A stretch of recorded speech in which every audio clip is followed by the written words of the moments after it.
উফ, সবজিগুলো কেটে রাখলাম, ঘরের থেকে তো আনাই হলো না। যাই নিয়ে আসি।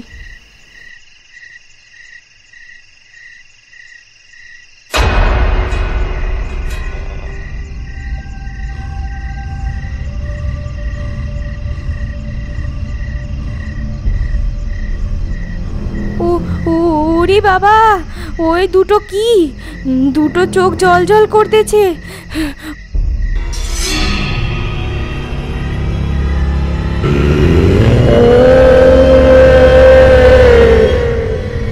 ও মা গো!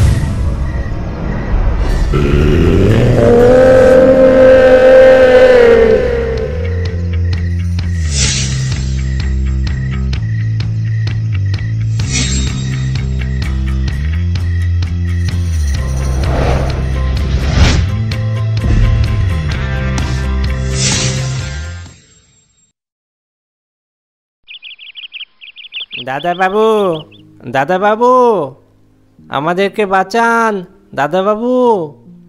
কে কে চিৎকার করছে? এ কি আপনারা এত সকালে? কিছু সমস্যা? খুব বিপদে পড়ে আপনার কাছে এসছি দাদাবাবু। আপনারা হলেন জমিদার, মানে আমাদের রক্ষাকর্তা। আমাদের এই দুর্দিনে আপনি ছাড়া যে আর কোনো উপায় নেই দাদাবাবু। হ্যাঁ হ্যাঁ, অবশ্যই অবশ্যই, আমি আমার সাধ্যমতো চেষ্টা করব, কিন্তু সমস্যাটা কি সেটা তো বলবেন। আমাদের গ্রামে এক ভয়ঙ্কর দানব ঘুরে বেড়াচ্ছে। প্রায় রাত্রেই কোনো না কোনো গ্রামবাসী তার শিকার হচ্ছে। দানব? কি বলছেন আপনারা? হ্যাঁ গো দাদাবাবু, দানবই বটে। যারা যারা দেখেছে তারা বলছে ওইটাকে দেখতে একদম নেকড়ের মতন, খালি মুখের আকৃতিটা আলাদা। খুব ভয়ঙ্কর। ওর সামনে কোনো মানুষ পড়লে তাকে না মেরে ওর শান্তি হয় না। সে কি? এ তো সত্যিই ভয়ঙ্কর। প্রথম কথা হলো আমাদেরকে সতর্ক থাকতে হবে। তাই আপনাদের কাছে আমার অনুরোধ, আপনারা সবাই সাবধানে থাকবেন। রাত্রিবেলা ঘর থেকে কেউই বেরোবেন না। আমি দেখছি কি করা যায়। আমি আমার দিক থেকে যা করণীয় তা সব কিছুই করব। রায়বাহাদুর উত্তরবঙ্গের কোনো একটি গ্রামের জমিদার বংশের ছেলে। জমিদারি প্রথা আজকাল উঠে গেছে।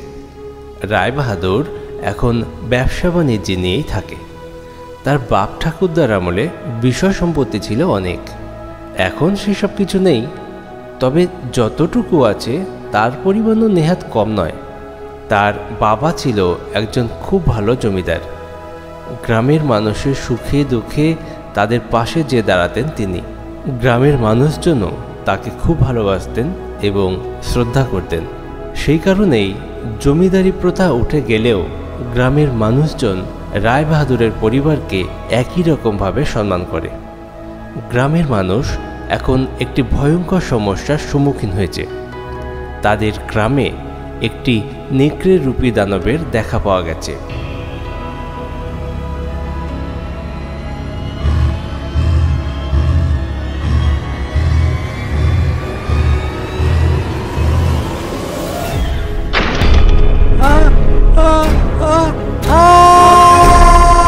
একের পর এক গ্রামবাসীকে মেরে ফেলছে ওই ভয়ঙ্কর দানব। রায়বাহাদুর এই খবর জানতে পেরে অত্যন্ত চিন্তিত। গ্রামবাসীকে ওই দানবের হাত থেকে যে রক্ষা করতেই হবে। স্থানীয় পুলিশ প্রশাসনের সাথে কথা বলে এবং গ্রামে ঘটে যাওয়া সমস্ত ঘটনাগুলি সম্বন্ধে জানায়। পুলিশের পক্ষ থেকে জানানো হয় তারা রাত্রিবেলা গ্রামে পাহারা বসাবে।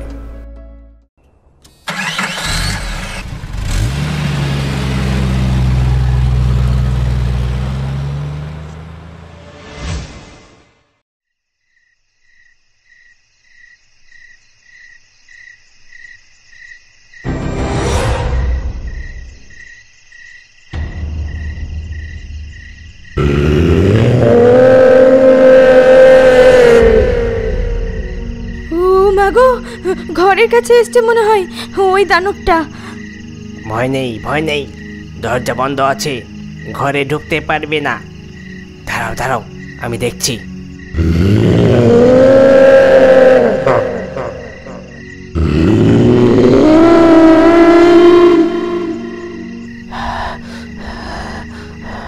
কি ভয়ঙ্কর, কি ভয়ঙ্কর, কি ভয়ঙ্কর!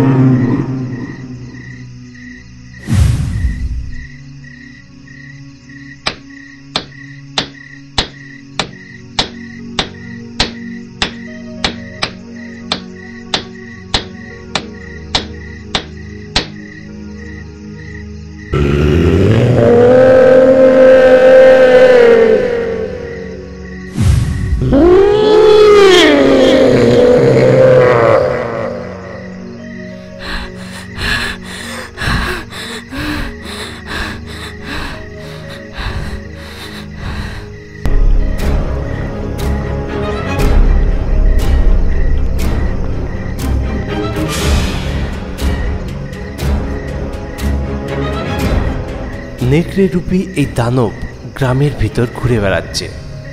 যেহেতু গ্রামবাসীরা সবাই সতর্ক হয়ে গেছে, সবাই নিজের নিজের ঘর বন্ধ করে ভিতরে বসে আছে, তাই কাউকেই মারতে পারছে না। এর ফলে আরও বেশি রেগে গেছে এবং পাগলের মতো ছোটাছুটি করছে।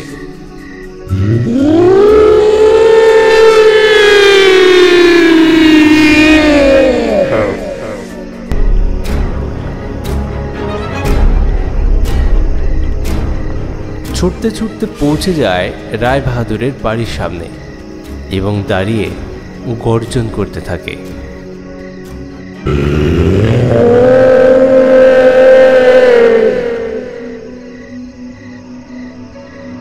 আরে, এত ভয়ঙ্কর আওয়াজ আসছে কোথা থেকে?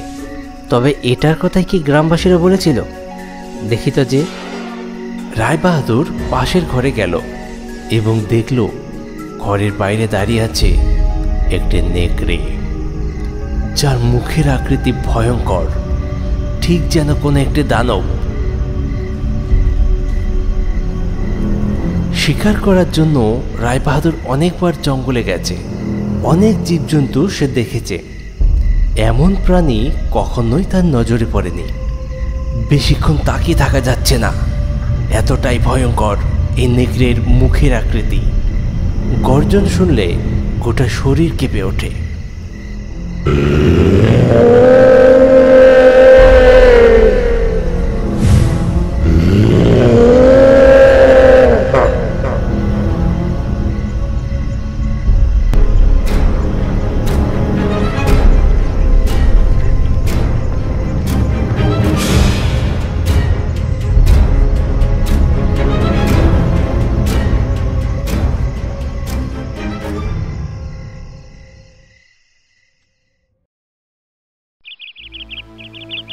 পরের দিন সকালে রায়বাহাদুর গ্রামবাসীদেরকে ডেকে পাঠায় এবং তাদেরকে বলে, দেখুন, আমি ওই প্রাণীটিকে দেখেছি।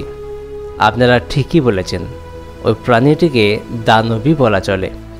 আমি স্থানীয় পুলিশ প্রশাসনকে জানিয়েছি সমস্ত বিষয়, তারা তাদের মতো চেষ্টা করবে। তবে আমাদেরও হাত গুটিয়ে বসে থাকলে চলবে না। আমি একটা সিদ্ধান্ত নিয়েছি, রাত্রিবেলা আমি নিজে বন্দুক নিয়ে বেরোবো। শিকার করার অভ্যেস আমার আছে। আমার বন্দুকের সামনে ওই প্রাণী কোনোভাবেই টিকতে পারবে না।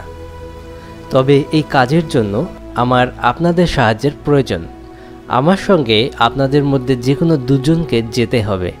গ্রামের মানুষের স্বার্থে না হয় আমরা দুজন আপনার সাথে যাব। তবে দাদাবাবু, বিষয়টা আর একটু ভেবে দেখলে হতো না?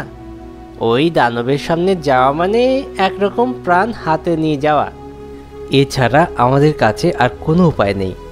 নিজের গ্রামের মানুষকে এই দানবের হাত থেকে রক্ষা করতে গেলে এইটুকু ঝুঁকি আমাদের নিতেই হবে। ঠিক আছে, আমরা আপনার সাথে আছি। হ্যাঁ হ্যাঁ, আমরা আপনার সাথে আছি। হ্যাঁ হ্যাঁ, আমরা আপনার সাথে আছি।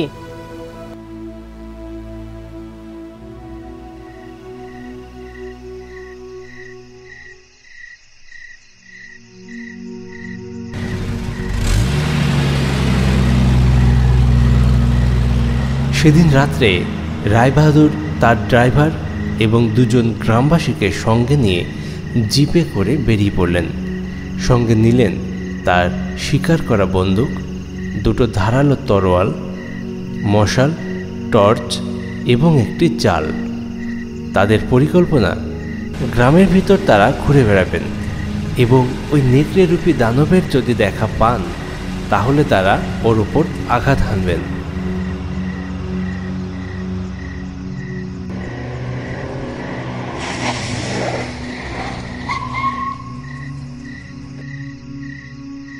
প্রায় মধ্যরাত হয়ে গেল, তারা ঘুরে বেড়াচ্ছে, কিন্তু কোনো জায়গাতেই তারা ওই দানবের দেখা পেল না।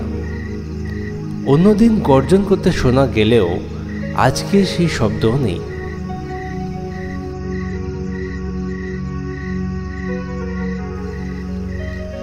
এমন সময় একজন গ্রামবাসীর নজর পড়ল দূরের একটি ঝোপের দিকে। অগ্নিপিণ্ডের মতো দুটো চোখ জ্বলজ্বল করছে।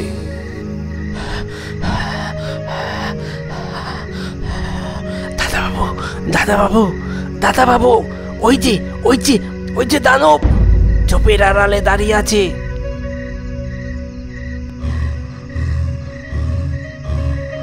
ভয় পেও না, ভয় পেও না, ভয় পেলে ওই দানবের সাথে লড়াই করতে পারবে না।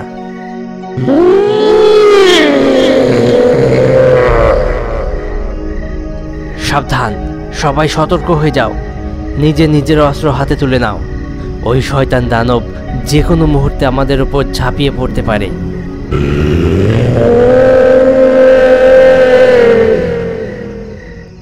রায়বাহাদুর গাড়ি থেকে নেমে দাঁড়ালো এবং ওই নেকড়ের দিকে বন্দুক তাক করে পজিশন নিল। দুজন গ্রামবাসীও হাতে তরোয়াল নিয়ে গাড়ি থেকে নেমে দাঁড়ালো।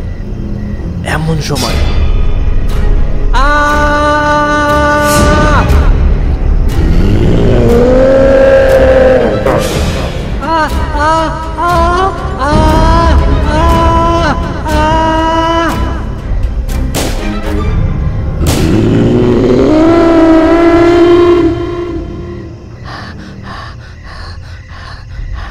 তুমি ঠিক আছো তো?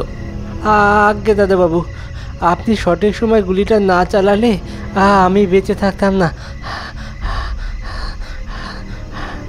তোমরা গাড়িতে গিয়ে বসো। বন্দুকের গুলি ওই দানবের গা ঘেঁষে বেরিয়ে গেছে। ও আরও বেশি হিংস্র হয়ে গেছে, যে কোনো মুহূর্তে আমাদের উপর ঝাঁপিয়ে পড়তে পারে। সবাই সাবধান, হাতে নিজের অস্ত্র তুলে নাও।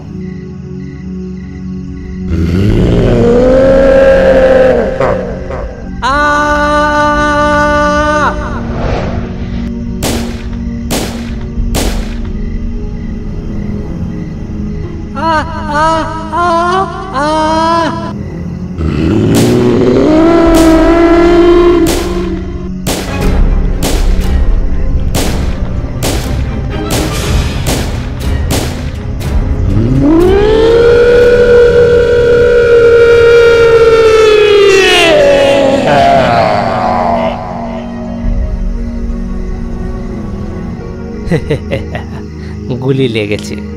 বেঁচে যদি থাকেও ও এই এলাকায় আর আসবে কিনা সন্দেহ আছে। এই ঘটনার পরও রায়বাহাদুর প্রায় প্রতি রাতেই বন্দুক নিয়ে গোটা গ্রামে পাহারা দিত। প্রায় 1 মাস সময় পার হয়ে যাবার পরেও ওই দানবের আর দেখা পাওয়া যায়নি। হয়তো ওই দানব গ্রাম ছেড়ে চলে গেছে। আজকের মতো গল্প এখানে শেষ করছি। পরবর্তী ভিডিও নিয়ে ফিরে আসছি খুব তাড়াতাড়ি। আমাদের ভিডিও দেখার জন্য আপনাদেরকে অসংখ্য ধন্যবাদ। প্লিজ ভিডিওগুলো শেয়ার করুন। সাবস্ক্রাইব না করে থাকলে সাবস্ক্রাইব করুন। ভালো থাকুন, দেখতে থাকুন ফানি টুনস বাংলার মজার গল্প।